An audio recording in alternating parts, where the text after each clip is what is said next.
தாய் தமிழ் உறவுகளுக்கு வணக்கம். அதிமுக அறிவிப்பு. பாரதிய ஜனதா கட்சியை சார்ந்தவர்கள் பட்டாசு வெடித்து கொண்டாட்டம்.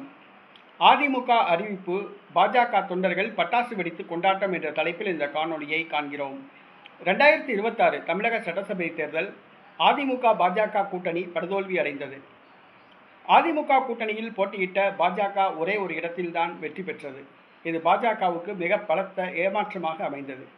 கடந்த பாராளுமன்ற தேர்தலில் பாஜக தனித்து போட்டியிட்டு 10க்கும் அதிகமான சதவீத வாக்குகளை பெற்றது. கௌரவமான ஒரு வாக்குகளை பெற்றது. இதற்கு காரணம் தமிழக பாஜக தலைவராக இருந்த அண்ணாமலையின் செயல்பாடுகள். அண்ணாமலை உண்மையான எதிர்க்கட்சி தலைவர் போன்று செயல்பட்டார். ஆனால் அண்ணாமலையின் வளர்ச்சி எடப்பாடிக்கு பிடிக்கவில்லை.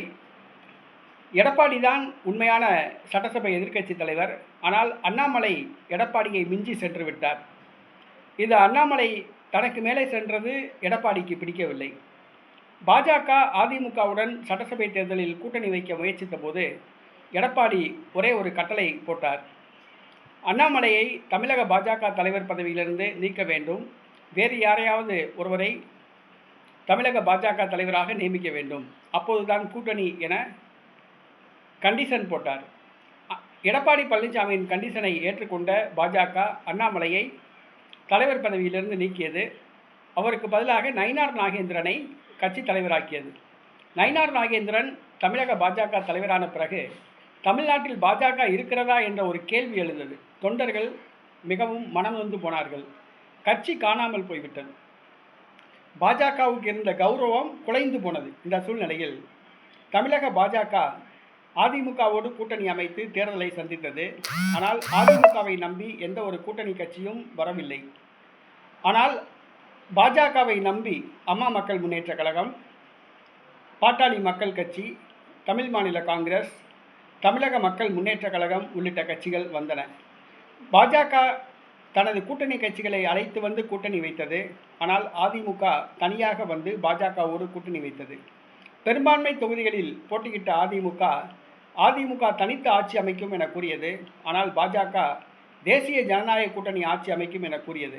ஆனால் இறுதியில் அதிமுக பாஜக கூட்டணி 3வது இடத்துக்கு தள்ளப்பட்டது.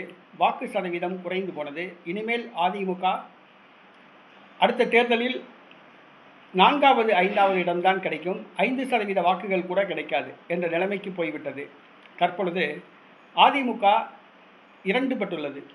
ஒன்று எஸ்பி வேலுமணி தலைமையிலும் மற்றொன்று எடப்பாடி பழனிசாமி தலைமையிலும் 2 அணியாக உடைந்துள்ளது.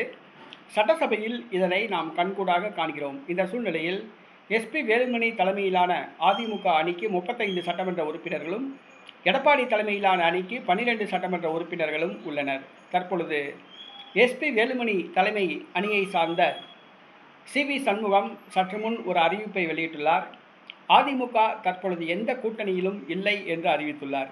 அதிமுக எந்த கூட்டணியிலும் இல்லை என்றால் அதிமுக பாஜக கூட்டணி உடைந்து விட்டது என்றுதான் அர்த்தம். இதனை கேள்விப்பட்ட பாஜக தொண்டர்கள் மிகுந்த மகிழ்ச்சி அடைந்துள்ளார்கள். அதிமுகவுடன் கூட்டணி வைத்துதான் பாஜக தமிழ்நாட்டில் காணாமல் போனது. தனித்திருந்தால் அண்ணாமலை தலைமையில் தேர்தலை சந்தித்திருந்தால் ஒரு 10 தொகுதிகளில் கூட வெற்றி பெற்றிருக்கலாம். தற்பொழுது அதிமுகவோடு கூட்டணி வைத்து கட்சி காணாமல் போய்விட்டது. தற்பொழுது அதிமுக பாஜகவுடன் கூட்டணி இல்லை என்று அறிவித்தது பாஜக தொண்டர்களுக்கு மகிழ்ச்சியை கொடுத்துள்ளது. இனிமேல் பாஜக தமிழ்நாட்டில் தனித்து செயல்படும், தலை நிமிர்ந்து செயல்படும், அண்ணாமலை தலைமையில் தலை நிமிர்ந்து நிற்கும் என மகிழ்ச்சி அடைந்து பாஜக தொண்டர்கள் பட்டாசு வெடித்து கொண்டாடுகிறார்கள். அதிமுக பாஜக கூட்டணி உடைந்தது பாஜக தொண்டர்களுக்கு மகிழ்ச்சியை கொடுத்துள்ளது. தமிழ்நாடு முழுவதும் பட்டாசு வெடித்து பாஜகவினர் கொண்டாடுகின்றனர்.